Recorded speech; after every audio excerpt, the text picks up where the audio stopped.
Hey everybody, Aaron Lee here. It is February 14th, and I am releasing a feature video for the latest stable build of Periapsis. Dear God, I finally got that right. It only took like 5 tries. I am really tired right now, guys. I'm going to be honest with you. I was up until 5 or 6 getting this thing rounded off, and I am just happy to have it done, have something to show you guys, finally have something that feels stable. You know, I can play it in the way it's meant to be played, and it works really well.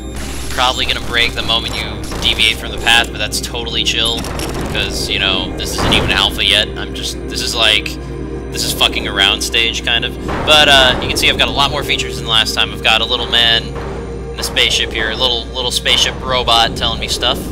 That's the new tutorial system I've added for the second stage tutorial. I've got an initial tutorial that just tells you some basic stuff, make sure it's sort of like a test, like, okay, do you know how to use arrow keys? Good. This is kind of explaining the high-level stuff that's going on in the game. He's telling me, he's just sort of telling me, like, you know, I'm going to tell you how to basically do stuff like survive and get some resources to get out of here. You know, he's like a little Commonwealth robot that explains stuff to newbies. You know, people who come to there that are really new. So right now he's telling me how to do auto-nav. You see he's got a little helpful key context right there, and I'm going to go ahead and follow his advice to the single asteroid field that spawned in this build, painfully close, surprisingly. Usually I get 1 to 8 asteroid fields. It seems to go pretty far onto one end or the other end of the spectrum. I'm not sure why, but that's going to be part of, once I start adding multiple high-level nodes, the player will be able to explore, find a node that has the resources they need, start looking around. You can see that I've got local ambient generation functioning via the approach code for that waypoint that I just traveled to. These are all being generated via that waypoint's code, via an always-on script that's run locally and can be locally set so that you encounter different things at each node.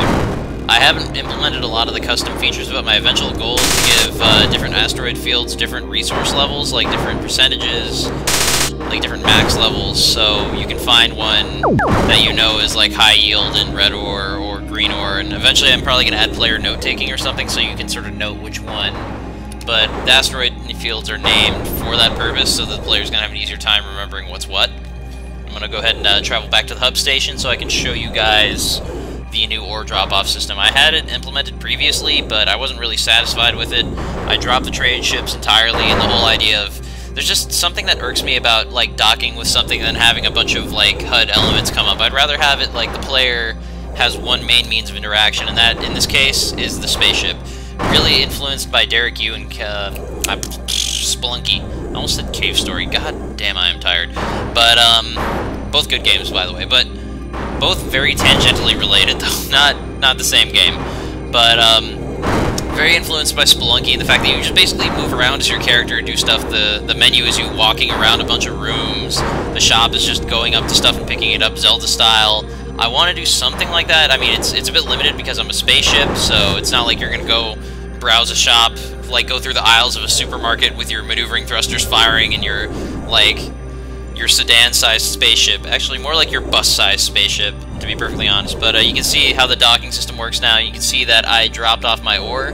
I now have 2 Aquanoid and 3 Ulvanoid ore. I'm going to go ahead and undock, as it tells me to do by pressing N, which is, by the way, the key of the hour for this feature, for just about everything in the new build, honestly. Nav key held does this. Nav key double tapped does that. If the double tap command registers, I still need to sort of loosen up double tapping so that it's a little bit easier to do, a little bit more tolerant. You know, it can be kind of a problem, but it does add the second layer of command, so I'm going to be using it still. But you can sort of see how auto-nav works. Saves fuel, saves a bit of time depending on the distance you're traveling. Especially longer distance is a lot more precise. You're not going to miss the waypoint. It's going to drop you off right within the screen space. I put a lot of effort into making sure the auto-nav AI is decently stable and will generally work as advertised. I got rid of a lot of the really weird failure modes, like where it would turn away from the nav point and then accelerate into oblivion. That was kind of funny. Gone now. Anyway, here's another thing you can do. Say, this guy's bothering me. He said something about my mother. I don't like him anymore, you know, so he just needs to shut up. So, you know, how the fuck are we gonna do that? Because he's just hanging out, he won't leave us alone. Oh, hold on, guys. We got guns, don't we? There we go. Problem solved. If he bothers you, shoot him down. That's sort of a feature that I think a lot more games need, is like when you have like that annoying ninja butterfly telling you how to do stuff, it's like, I know! Leave me alone! You have to have the ability to tell him just to screw off, and, you know, in a space game where you are a spaceship with guns, and your tutorial thing is like a robot, I figure why not, like, be able to commit machine sociopathy or something, and just blow it up. It's just a little robot, no big deal. He's just your little robotic Jar Jar Binks, and you are Qui-Gon Jinn with a lightsaber. Do what you've always wanted to do. Anyway, so these are most of the new features. Try out the new build, which has a semi-scripted, semi-open tutorial available right now. And let me know what you think. Check out my Top Gun Tick source on Super Friendship Club. Have a look around. Just search Periapsis. Shouldn't be too hard to find. I'm going to try and provide some links in the comments for this video. That'll aid you guys. And have a good one. Stay chill. I'm off.